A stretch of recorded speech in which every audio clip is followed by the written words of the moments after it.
Just think about it.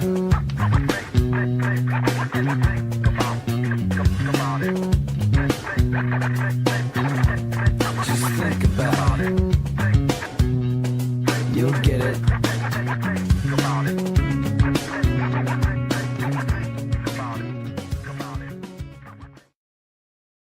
Storms return to the southeast this afternoon ahead of wild.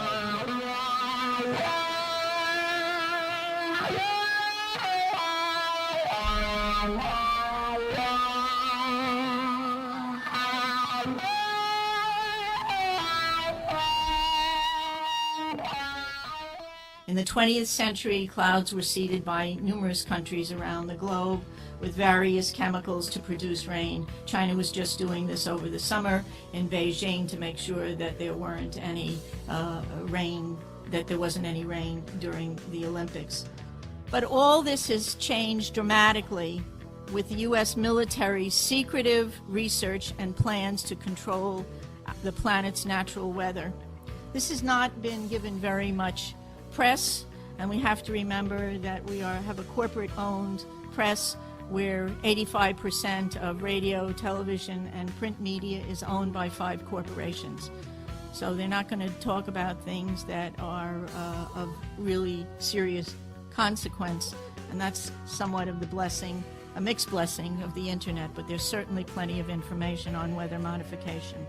The Air Force is on record as saying, quote, they want to control the weather by 2025, and we are not talking about just seeding the clouds for rain. Weather modification means, quote, any activity performed with the intention of producing artificial changes in the composition, behavior, or dynamics of the atmosphere, unquote. And as of April this year, there are more than 150 different weather modification programs around the world. Since about 2000, the Department of Defense and the Department of Energy have been spraying the entire United States sky with a toxic brew of chemicals and other biologic agents. Contrails are what have been around from ends of planes since World War II. These are very, very short exhaust trails that usually evaporate within a few minutes. You just look up at the sky and you'll just see a jet, sometimes with 4 trails, but it evaporates pretty quickly. The military and some commercial planes are spraying us with what are called chemtrails. I want you to look at the, and oftentimes before there's a weather front, there are heavy assaults from these planes just before a weather front is changed and comes in. Military and some commercial jets have been fitted with huge barrels of at least 49 different kinds of documented chemical poisons. Among other documented ingredients in this toxic man-made clouds are pathogenic molds, fungi, weaponized viruses, and made in some places like the secret site at Fort Detrick, Maryland, which is supposed to be a cancer site, but there are a number of scholars and professors tracking this that have big questions about this. Barium and nanoaluminum particles. What do these do to the human body? Barium is an alkaline earth mineral. It was discovered in 1774. At low doses, it can act as a muscle stimulant. At high doses, it detrimentally affects the heart and the nervous system. Barium is toxic to all mammals, and that means not just humans. Aluminum, which is the most abundant metal in the Earth's crust, is known to diminish kidney function and destroy brain cells and cognitive function. Just think about it. Just between the aluminum and the mercury that we're breathing all the time, we've got already a serious issue about brain function and cognitive function. There is also documented evidence that the aluminum in chemtrails is released as nanoparticles, and that when they reach the Earth environment for wildlife, in lakes and streams, it's causing serious problems with wildlife there. Strange sight of thousands of mussels washed up on the beach. In the meantime, the seagulls appear to be taking advantage of this unexpected and unusual feast.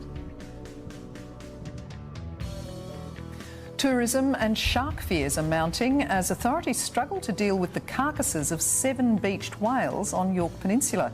an incredibly rare sight. This is probably once in a lifetime thing that you'll see. It's really once in the lifetime of the state, as far as we know. Wildlife experts spotted an 8th sperm whale in distress and close to stranding near Port Vincent. It's unclear why it swam so close to shore and why 7 other sperm whales became beached and died near Ardrossan. Experts say while it's not unusual for sperm whales to be in the area, a mass beaching is rare.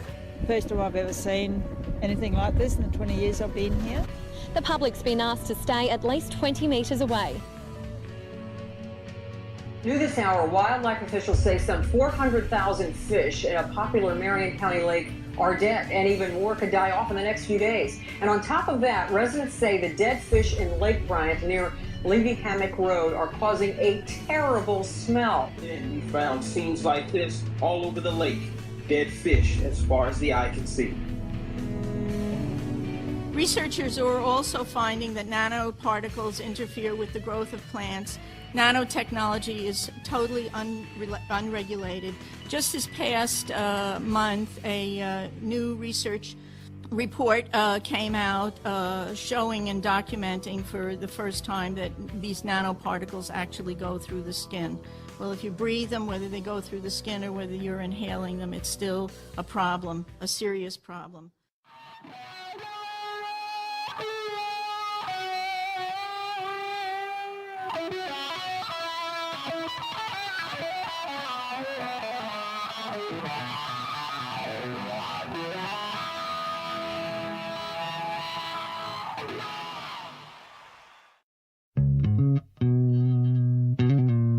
Just think about it.